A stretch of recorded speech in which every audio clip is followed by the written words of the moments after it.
అనకాపల్లి జిల్లా చోడవరంలో MLA KSNS రాజు నిర్వహిస్తున్న ప్రజా వినతుల కార్యక్రమానికి గిరిజన ఫిర్యాదుదారులు తరలివచ్చారు. డోలీ మూతలు తప్పించాలని, రహదారులు నిర్మించాలని కోరుతూ రావికమతం మండలానికి చెందిన పలు గ్రామాల గిరిజనులు అర్జీలు సమర్పించారు. ముందుగా గిరిజనులు వారి గ్రామాల నుంచి ప్రజా ఫిర్యాదులు స్వీకరించే ఫంక్షన్ హాల్ వరకు డోలీ మూతల ప్రదర్శన చేస్తూ వెళ్లారు. ఎమ్మెల్యే కేఎస్ఎన్ఎస్ రాజు గిరిజనుల అర్జీలు స్వీకరించి సమస్యలు పరిష్కరిస్తామని హామీ ఇచ్చారు. మా ఊరిలో రోడ్డు ప్రారంభించి 2 సంవత్సరాలు అయింది. ఆ రోడ్డు ఇంకా పూర్తిగా కొట్టుకుని పోయింది.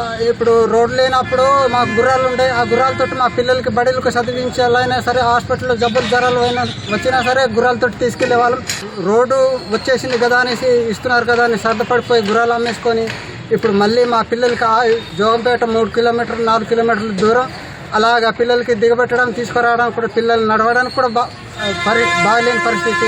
గర్భిణీ స్త్రీలు వచ్చినా సరే ఇంకా ఇప్పుడు డోలు మూతలు తగ్గాయని మేము సంతోషపడ్డాం, కానీ ఇప్పుడు మరీ డోలు మూతలే ఇంకా బాధలే పడవలసి వస్తుంది.